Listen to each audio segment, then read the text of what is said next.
My name is Amanda Leeton, and the day I walked out of a courtroom holding my son's hand, I looked Vincent's wife, Eleanor Rourke, dead in the eye and said, "You stole him from me once. You'll never touch him again." Then I turned my back as the judge sentenced her for kidnapping, and I didn't flinch. Tell me in the comments, where are you watching from?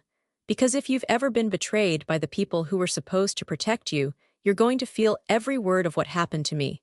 Now let me take you back to the moment it all began, when my family threw me out like garbage, and the only thing I had left in this world was my son. The wind bit through my coat like knives as I stood on the front steps of the house I used to call home. Two duffel bags at my feet, my son Milo pressed tightly against me, his cheek buried in my shoulder. My father stood just beyond the threshold, jaw clenched, rage boiling under his skin.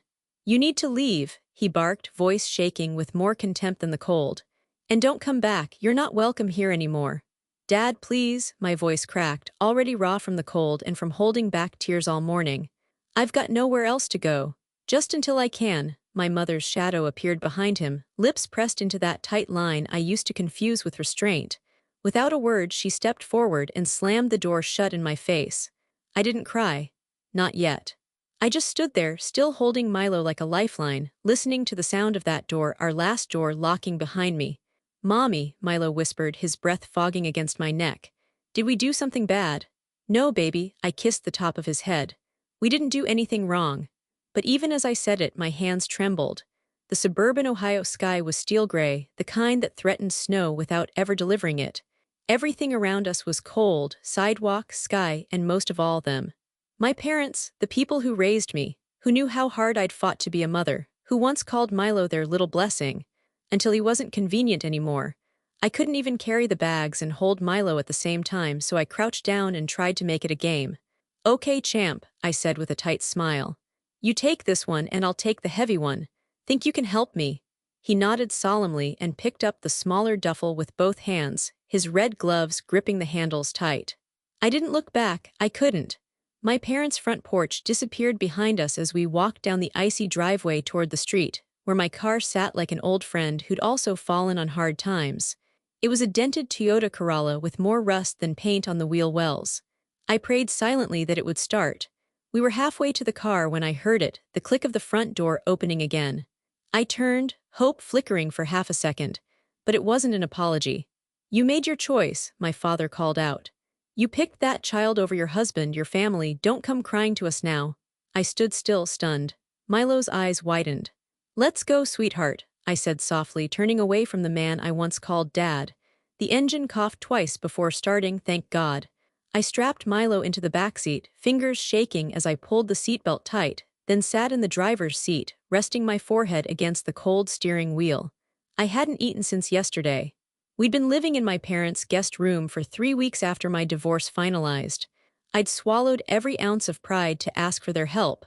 I told myself it was temporary. That family meant forgiveness, not conditions. I was wrong. As I backed out of the driveway, I glanced once at the living room window.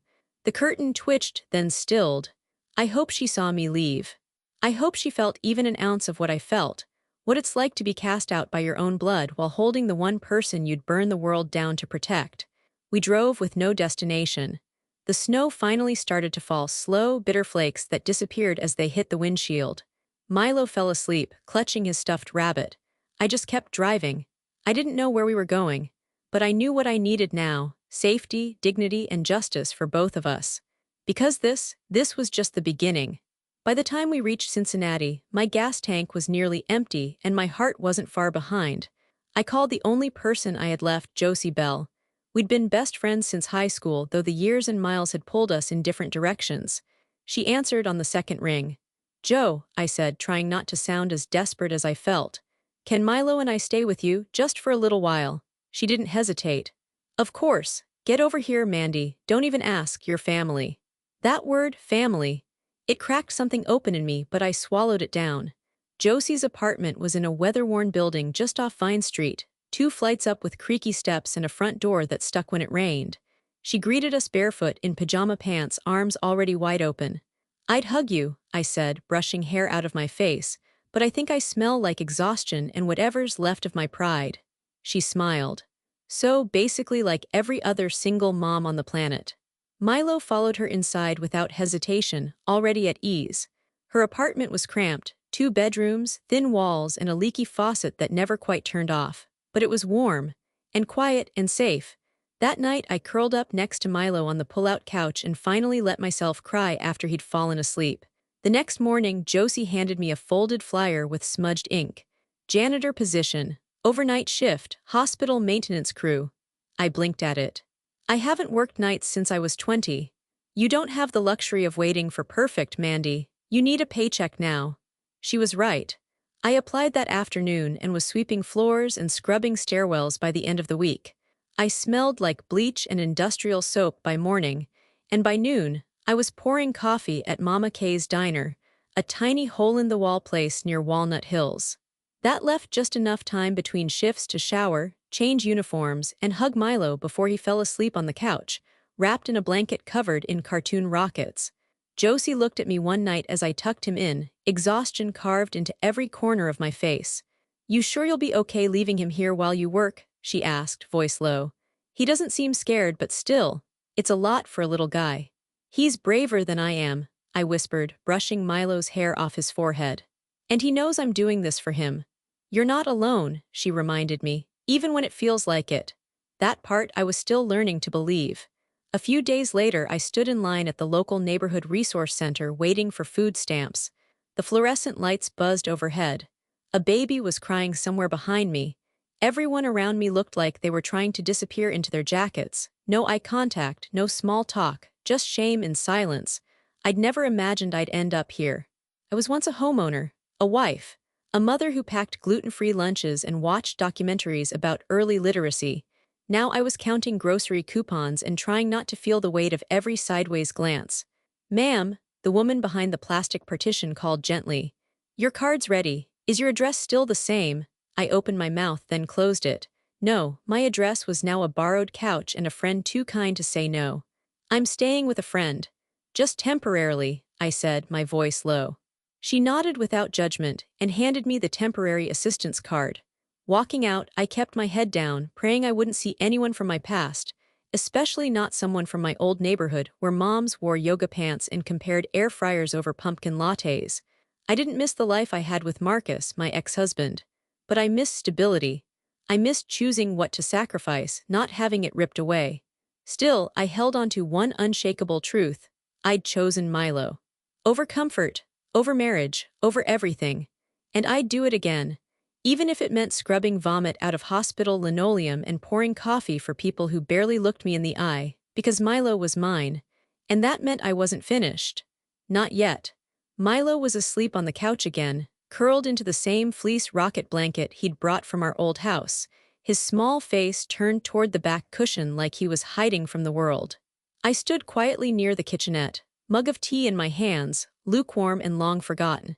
It was past midnight, but I wasn't tired. Not in the way that let you rest.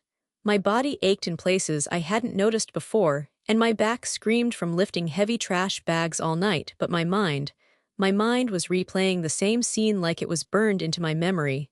The day Marcus left us.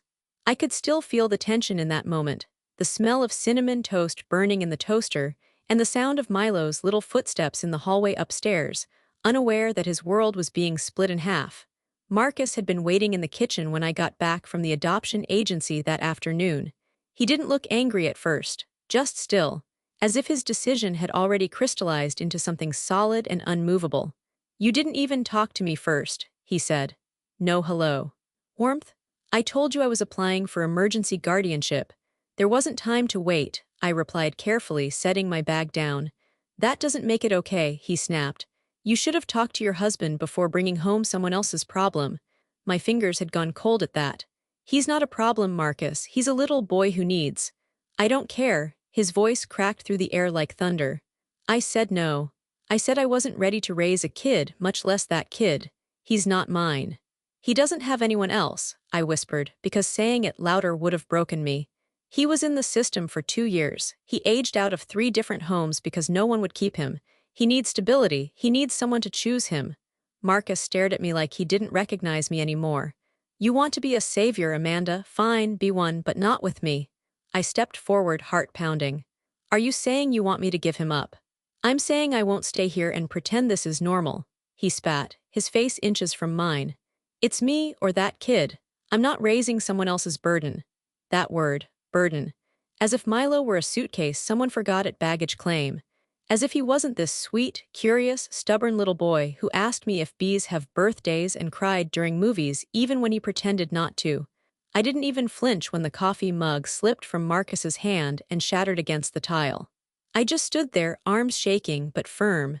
Then go, I told him, and he did. He slammed the door so hard it rattled a picture frame off the hallway wall. He never came back, not to the house, not to me, and definitely not to Milo. I didn't tell Milo the truth, not then. I just told him Marcus had to go away for a while. He nodded solemnly and went back to drawing dinosaurs with purple spikes.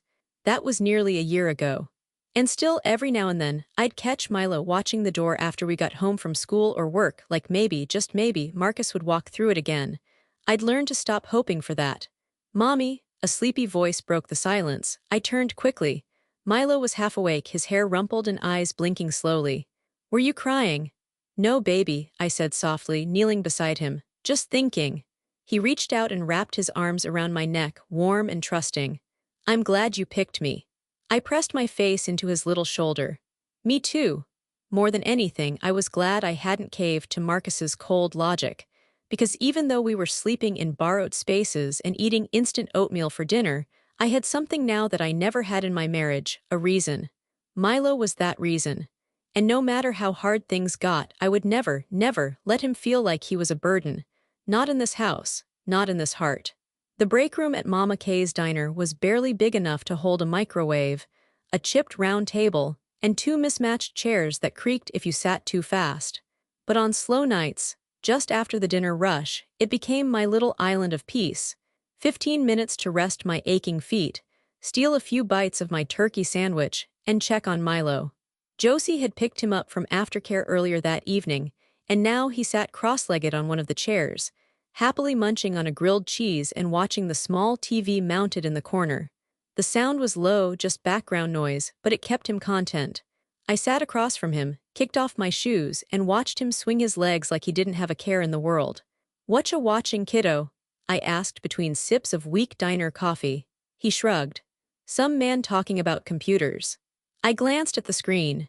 It was one of those feel-good segments local stations ran before the weather. The chyron read, Vincent Rourke donates $10 million to childhood tech programs. He stood at a podium, clean-cut and confident, speaking to a room full of camera flashes. He was handsome in that polished, too perfect kind of way, probably used to people hanging on his every word. I was about to tune him out, another rich man buying good press, when Milo suddenly leaned forward, eyes wide. "Mommy," he said, pointing at the screen. "That man looks like me." I blinked. "What?" Milo tilted his head, studying the TV. "His eyes, they're like mine, and his smile." I looked closer. And for a second I saw it. The same dark amber irises. That little crinkle at the edge when they smiled, like their faces couldn't quite contain their joy. Even the shape of their cheekbones, subtle but there. I laughed, but it came out a little shaky. "Sweetheart, lots of people have those eyes, but that man's a billionaire. Pretty sure he's not your dad." Milo smiled anyway. "But he could be, right, like if it was a movie." "Sure," I chuckled, brushing a crumb off his cheek. "If this were a movie, anything's possible." He went back to his sandwich, perfectly satisfied with that answer. But I wasn't, because now I couldn't stop looking at the screen. Vincent Rourke's face filled the frame as the segment replayed clips from his speech. There was something about the way he gestured with his hands, earnest but precise. Milo did that too when he told stories. His voice was warm, his smile practiced but not cold. Was I seeing things? No, I couldn't be. I was tired, overworked. And let's be honest, I'd had zero adult interaction that didn't involve cleaning supplies or a tip jar in weeks. Of course I was imagining it. But then he laughed at something someone off camera said, and for just a moment, it was exactly the way Milo laughed when I tickled him behind the ears. I stared at the screen, pulse quickening. I'd never met Milo's birth parents. His adoption had been closed, and all I'd been told was that his mother had surrendered him at birth. There was no name for the father, no medical history, No background beyond what the state had scraped together from hospital paperwork. I'd never questioned that before. I didn't need biology to love my son. But now I couldn't stop wondering. Because if Milo was right and God help me, what if he was? Then the man on that screen wasn't just a face on the news. He was a key to a history Milo didn't know he had, to answers I'd never thought to chase. "Hey Amanda," called Lena, the line cook, poking her head into the break room. "We've got 2 tables sat. You good?" I snapped back to reality. "Yeah, on my way." I stood, kissed Milo on the forehead, and whispered, "You've got the best imagination, you know that." He grinned, oblivious. "Maybe it's not imagination." I stepped out of the break room, shaking my head, but I didn't laugh this time. Because for the rest of the night, every time I blinked, I saw Vincent Rourke's eyes. And for the first time in a long time, I didn't feel tired, I felt curious. It happened just after midnight, the worst time for anything to go wrong. "Mama," Milo whispered from the couch, his voice thin and strange. "I'm hot." I rushed to him and pressed my hand to his forehead. He was burning up. "Okay, okay," I murmured, already grabbing my jacket. "We're going to get you checked out, baby." By the time we reached the automatic doors of St. Jude's Hospital, Milo was trembling in my arms, his breathing shallow, his eyes glassy with fever. A nurse hurried toward us. "What's his temperature?" 103.8, I said, barely steady. "He was fine 2 hours ago." "Let's get him back." Everything blurred into bright lights and clipped voices. They weighed him, took vitals, slipped a thermometer under his arm. Milo whimpered when the cuff tightened around his tiny bicep. "I'm right here," I kept whispering. "You're safe." At the intake desk, a young nurse tapped at a keyboard. "We'll need his insurance information." I swallowed and pulled out the temporary charity card from the neighborhood assistance center, the one I hated showing. "This is all I have right now." She glanced at it, nodded politely, and typed again. "And his full name, Milo Leighton." Her fingers paused. "Date of birth," I gave it. She typed once more, then stopped again. A flicker crossed her face. Confusion maybe, then concern. "Ma'am, one moment," she said softly, standing and walking toward the nurse's station. I shifted Milo in my arms. "Is something wrong with the insurance?" "We'll be right back." 2 doctors leaned over a screen just beyond the partition. One of them whispered something I couldn't quite hear. The other turned and looked directly at Milo. Too directly, my pulse spiked. "What's happening?" A male doctor approached, calm but focused. "Has your son ever been treated at this hospital before?" "No," I said. "This is our first time here." He nodded slowly. "Any chance he was born here?" "I don't think so. He was born out of state." That answer didn't seem to settle him. They took Milo for imaging and blood work. The wait felt endless. I paced a line into the thin gray floor, counting tiles to keep from unraveling. Finally, another nurse came back. "His fever's responding to treatment, that's the good news." Relief hit me so hard my knees nearly buckled. "Thank God." "But there was a note flagged in the system," she added carefully. My stomach dropped. "What kind of note?" She hesitated. "A restricted medical alert tied to his genetic profile." My mouth went dry. "He's adopted." "I don't have family medical history." "I understand," she said. "That's why this stood out." Behind her, I saw a doctor on the phone, turned slightly away, his voice low and urgent. I couldn't make out the words, only the weight of them. "Who are you calling?" I asked. She gave me a gentle smile that didn't reach her eyes. "Just verifying something in our records." Milo was rolled back into the room a few minutes later, pale but stable. I rushed to his side, gripping his little hand. "Mommy." He murmured. "Why is everyone so quiet?" I forced a smile. "Sometimes hospitals just get serious, sweetheart, you're okay." But I wasn't. Because as I watched the doctors exchange glances over my son's bed, I realized this visit wasn't just about a fever anymore. Something else had been triggered, something buried, and whatever it was had already been set in motion. They didn't arrest me. That was the first thing I noticed when the 2 officers walked into the pediatric recovery wing of St. Jude's. No cuffs. No hard stares, just quiet professionalism and the kind of tension that made my skin crawl. "Ms. Amanda Leighton?" the older one asked, a woman with a soft Midwestern accent and a kind face that somehow made it worse. "Yes," I said, rising halfway from the chair beside Milo's bed. "Is something wrong? We'd like to speak with you in a more private setting." "Milo can come with you." The nurse glanced up but said nothing. She didn't even look surprised. My chest tightened. "I'm not in trouble, am I?" "No, ma'am," the second officer, a younger man, said quickly. This isn't about criminal charges, you're not under arrest, we just need to ask a few questions, sensitive ones. Milo stirred on the bed, his voice small and dry. Are we going home? I kissed his forehead. Not yet, buddy, we're just going for a little walk, okay? They led us down a side hallway and into an elevator I hadn't seen before, one that didn't have public access. I carried Milo in my arms, his head resting on my shoulder. I kept whispering to him that everything was fine, but my heartbeat betrayed me. The officers said nothing during the ride down. I was too afraid to ask. We ended up in a private conference room with frosted glass and neutral-colored walls, like they tried to make it less intimidating and failed. There was already someone waiting inside, a man. Late 40s, salt and pepper hair, tailored charcoal suit that probably cost more than my car. He stood when we entered, his expression unreadable. Behind him was another man, bald, in a dark blazer with a leather folder tucked under one arm. A lawyer, clearly. The first man stepped forward, not toward me but toward Milo. Then he saw his face. And stopped cold. His breath caught just once, and for a second it looked like the floor gave way under him. He pressed his lips together and looked at me like he was seeing a ghost. I'm Vincent Rourke, he said finally, his voice low and strained. Years ago my infant son was kidnapped. Everything in the room shrank. My vision tunneled and I felt Milo shift in my arms, suddenly tense. No, I said automatically, shaking my head. Milo's adoption was legal. I think I was cleared. The agency, he matches every description, Vincent cut in gently. Down to the scar above his left shoulder blade.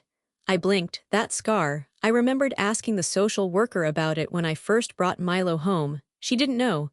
Maybe a birth injury, she'd shrugged. Or a fall before placement. I'm sorry, I said quickly, panicked. But I adopted him through the state. I have paperwork, court dates, this can't be. We're not accusing you of anything, Ms. Leeton, the lawyer said, stepping forward. But there's reason to believe Milo may be the same child who was taken from the Rourke 6 years ago. The hospital flagged a medical record connected to a missing persons database. We're requesting a DNA test. Today, my knees felt weak. I held Milo closer, even as my arms started to shake. Do I have a choice? I asked, my voice barely above a whisper. You do, the officer replied, stepping gently into the conversation. But we'd recommend you agree. If this is a mistake, we'll clear it up immediately. And if it's not, no one answered that. Vincent finally stepped forward again, his eyes never leaving Milo's face. I'm not here to take him from you, he said softly. Not like this. I just need to know. I've spent 6 years not knowing if my son was alive or dead. I need to know if it's him. Milo stirred again, rubbing his eyes. Mommy, who's that man? I swallowed the rising lump in my throat. Someone who might know something important about you, I said gently. That's all, sweetheart. I sat down with Milo in my lap, nodding slowly, trying to stay composed. Okay, I said, we'll do the test. Vincent let out a breath he'd clearly been holding for years. Thank you, he whispered. But I didn't feel relieved. I felt the walls closing in. Because if they were right, if my son was someone else's child, I didn't know what that meant for us. Only that everything was about to change. Vincent Rourke's estate wasn't what I expected. No marble lions or golden gates. No over-the-top fountains or cold, soulless rooms made for show. Just a long, tree-lined drive that opened into a sprawling property tucked behind hedges and discreet black fencing. The kind of place you wouldn't notice unless someone pointed it out. The guest house sat a short walk from the main home, modest by billionaire standards, but still bigger than anything I'd lived in. 2 bedrooms, a working fireplace, a stocked kitchen, and linens that smelled like lavender and wealth. The refrigerator even had one of those touchscreens that displayed the weather. Milo ran through the rooms in socks, his fever gone and his joy back like nothing had happened. I stood in the doorway with the overnight bag I'd packed in 5 exhausted minutes at Josie's apartment, still waiting to feel like this was real. Vincent had driven us himself after the hospital. I'd expected a car service, but he insisted. I'd rather know you got there safely, he'd said. It's the least I can do. He'd been quiet most of the ride, stealing glances at Milo in the rearview mirror. Not with suspicion, more like awe, a kind of cautious hope. I didn't know what to do with that. He hadn't mentioned the DNA test again, and I hadn't asked. Now, standing in the guest house, I finally exhaled. I tucked Milo into one of the beds and watched his chest rise and fall. There was a piece to his face I hadn't seen in weeks. No tight jaw, no worry in his little forehead, just sleep. Maybe it was the quiet. Maybe it was knowing I didn't have to scrub floors or sling eggs in the morning. Maybe it was just space. I sank onto the couch and let my eyes close. Knock at the door startled me awake. I blinked. The room was dim, the fireplace had burned down to embers, and the digital clock read 2:14 a.m. Another knock, softer. Then the sound of something sliding under the door. I sat up, heart suddenly racing.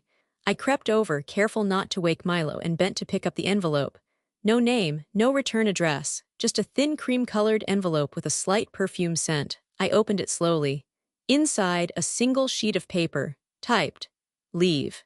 Now that was it, no signature, no explanation, just 3 words, black ink. Centered, cold, I looked toward the window. Nothing moved outside, but I could feel it, that eerie stillness that makes your skin prickle. I checked the locks, then drew the curtains and crouched beside Milo's bed. My mind raced with questions, none of which had answers. Who knew we were here? Why would someone want us gone? What had I stepped into? I reached for my phone and hesitated. Vincent had said we were safe. His exact words as he opened the guest house door for us had been, "You're safe here, rest, I'll check in tomorrow." I wanted to believe him. But the guards I'd seen at the front gate, the way one of them whispered into a mic when we arrived, told a different story. The perimeter was secure, too secure for someone to just wander onto the property unless they already had access. I didn't wake Milo. I didn't call the police. Instead, I slipped the note into the inside pocket of my jacket, sat down in the chair closest to the front door, and waited for the sun to rise. I didn't know who was warning me, but one thing was clear. Someone didn't want me or Milo here, and they were close enough to slide that message under the door.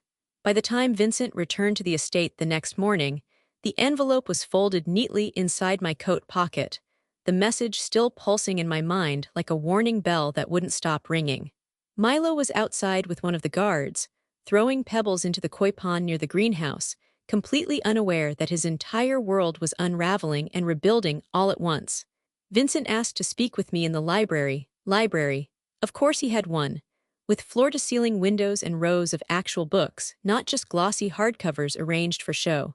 I followed him inside and sat on the edge of a leather armchair, back stiff. He closed the door behind us, turned, and for the first time, looked nervous.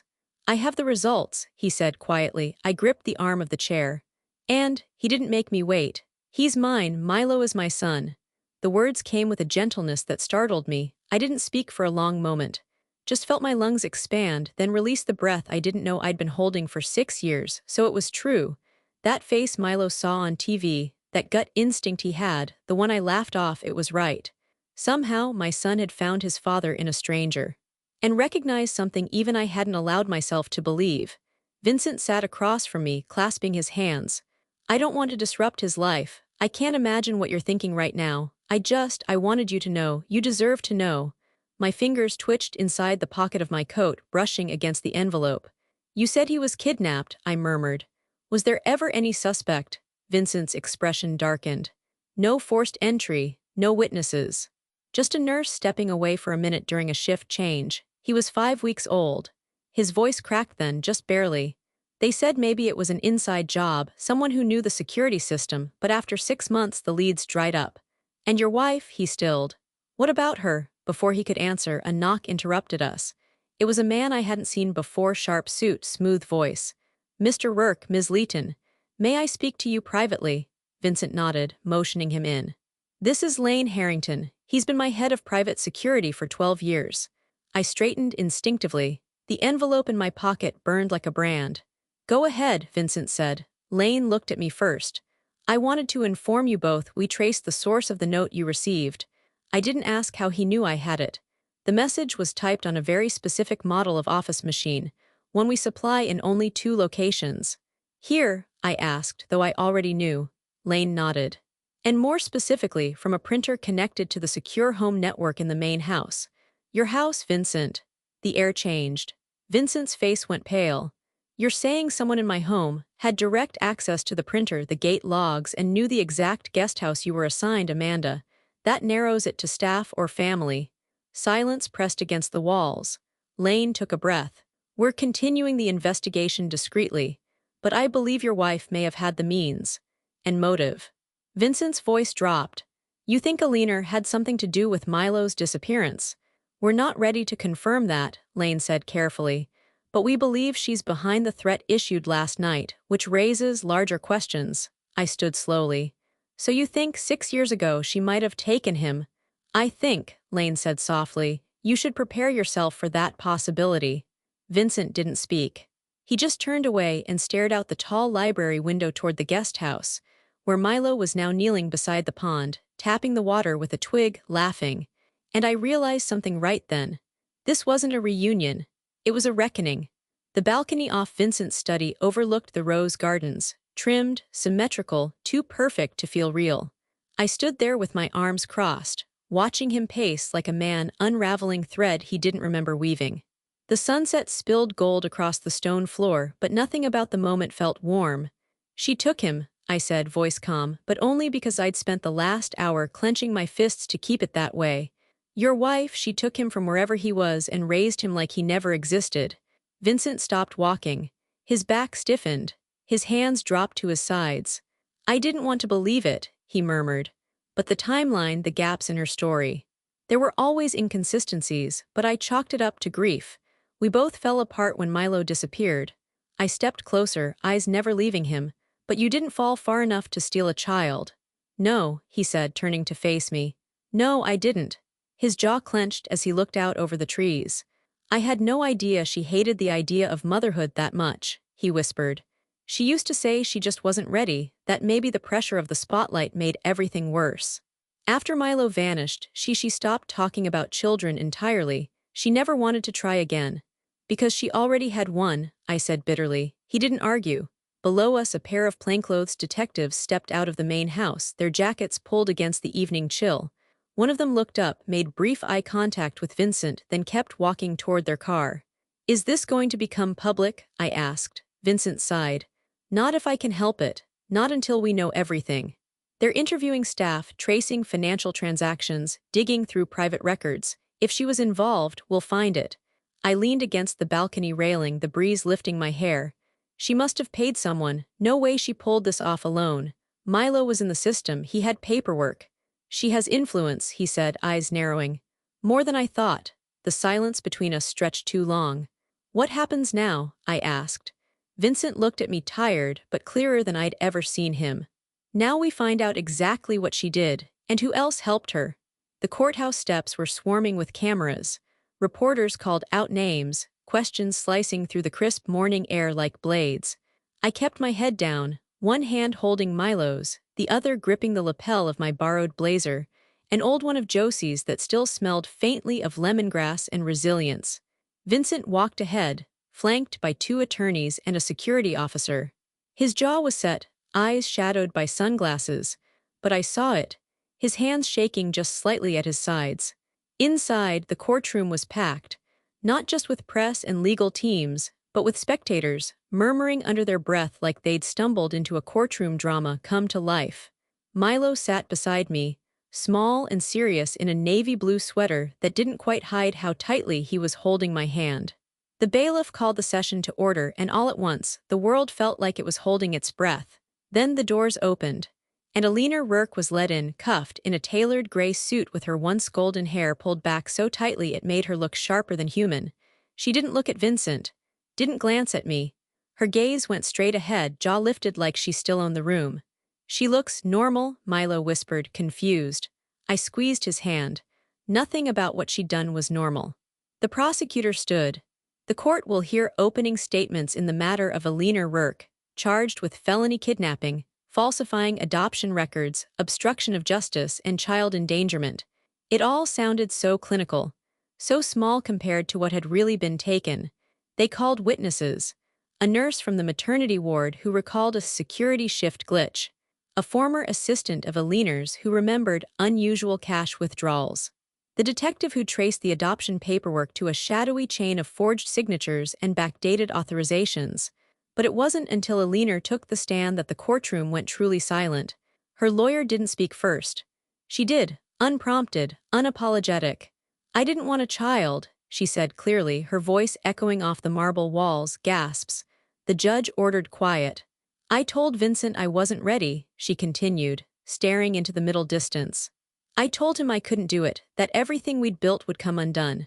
And so, what did you do? The prosecutor asked carefully. Eleanor blinked slowly. I did what I had to. The words hit like thunder. I didn't want a child to ruin everything, she added, her voice hardening. So I made sure the child was gone. People were whispering now, some even standing up to leave, shaken, horrified. I sat frozen, cold all over. Beside me, Milo looked up, his lip trembling. She's talking about me, I nodded once, unable to speak. She never loved you, Vincent said aloud, maybe to her, maybe to himself. You let me grieve for a child you knew was alive, you let him grow up thinking he was unwanted. Eleanor didn't reply, she didn't shed a tear, and somehow that hurt more than anything else. The judge ordered her taken back into holding. As the bailiff moved to escort her, Eleanor finally turned to look at me, not at Milo, me. Her expression was flat. Not regretful, not angry, empty, like none of this had ever really touched her. And then she was gone, just like that. Milo buried his face in my side, silent, and I wrapped both arms around him. Vincent leaned forward in his seat, covering his face with both hands. For a few long moments, none of us moved. Outside, the world was watching. But inside that courtroom, we were just three people broken open by the truth. It was sentencing day.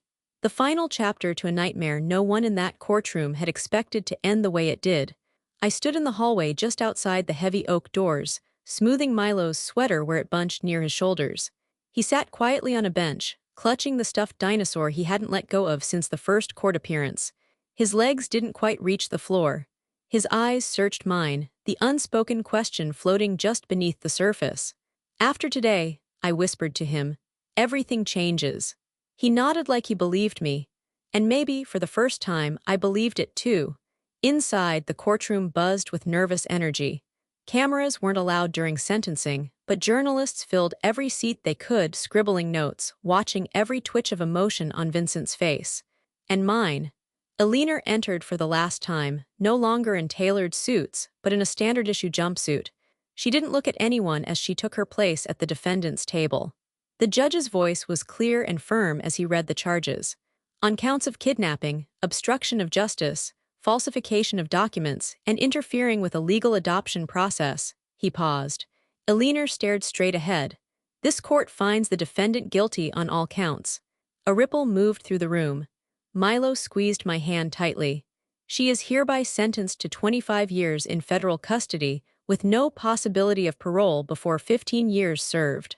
Still, Eleanor showed no visible emotion, just a slight lift of her chin, like she couldn't be shaken. Or maybe she was already gone in every way that mattered. The judge continued. Furthermore, custody of the minor child, Milo Leighton, is hereby granted in full to Amanda Leighton. Mr. Vincent Rourke is recognized as the child's biological father and may petition for parental inclusion. The court recognizes the child's current home environment as safe, stable, and emotionally secure. Blinked hard. It was over, not in theory, not in fear, not with strings attached, over when we walked out of the courtroom. The press was waiting. Microphones, flashing bulbs, overlapping questions. Ms. Leighton, how do you feel about today's ruling? Will Milo take the Rourke name? Are you afraid of retaliation? I didn't raise my voice. I didn't cry. I just stopped at the top of the courthouse steps, held Milo's hand in mine, and said with the clearest voice I could find, he's my son. And now. The world knows. The clicks and flashes went wild. I didn't flinch. I just kept my eyes on Milo, whose small shoulders straightened a little as the words settled into the air. Vincent stood a step behind me. When the reporters surged forward again, he held up a hand. That's all for today, he said firmly. They listened. Back in the car, silence stretched between us. The kind of silence that felt like it needed space to settle. Then Vincent turned to me, his voice low. Amanda. I owe you more than I can ever repay. I looked at him, unsure what to say. But I want to try, he added. He meant it, not with empty words, not with checks or grand gestures. His eyes were steady, vulnerable for the first time. And something inside me softened, not forgiveness, not yet, but the beginning of understanding. I looked back at Milo, who was humming quietly in the back seat, lining up his toy dinosaur along the window ledge. You don't owe me, I said finally. You owe him.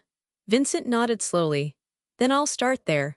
Outside the window, the courthouse shrank behind us. The weight of years was still heavy, but not unbearable, because this wasn't just an ending. It was the beginning of something we'd build on truth, not lies.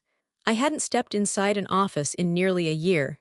Not since the day I left my admin job behind, back when Marcus was still pretending to believe in my ambitions, and I was still pretending his belief mattered.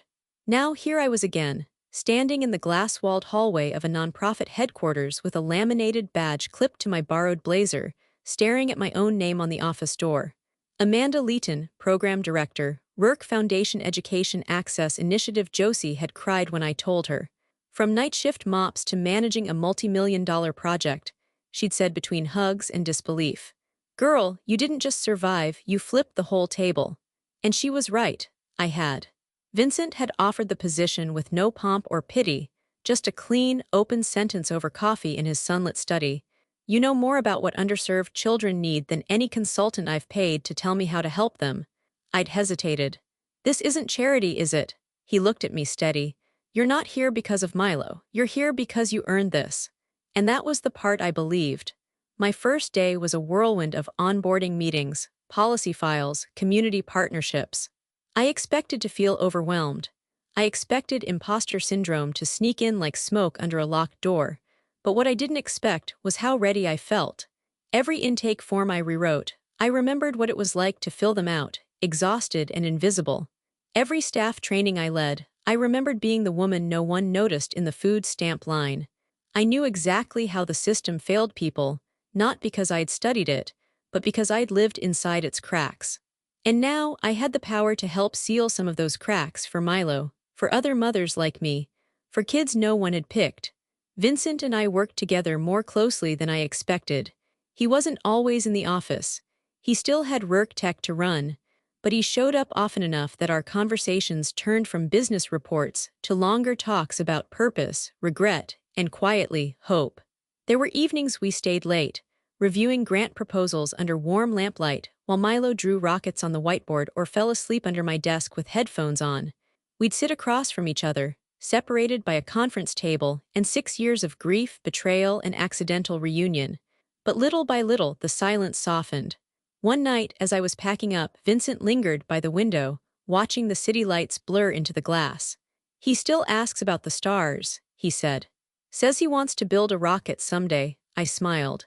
He told me he wants to start an adoption agency on the moon, said it might be easier to find parents up there. Vincent turned to me, his face unreadable.